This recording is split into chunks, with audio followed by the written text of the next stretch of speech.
Qoningizni to'ygizing dedilar. Payg'ambar alayhisalom alayhi xurmolardan olib yer ekanlar. Shu xurmolarni borib ishlab qiynalib men uchun olib keldingmi dedilar Payg'ambar alayhisalom.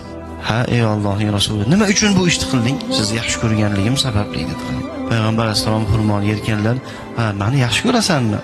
Nihoyatda yaxshi ko'raman ya Rasululloh.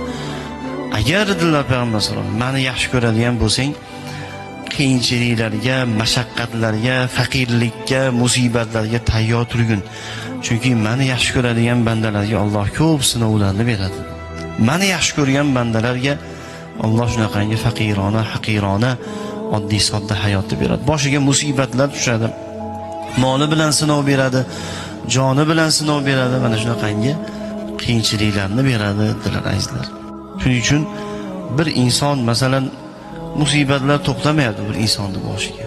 Qaysi ishni boshlasa yurmayapti. Qorni och qolyapti kerak bo'lsa.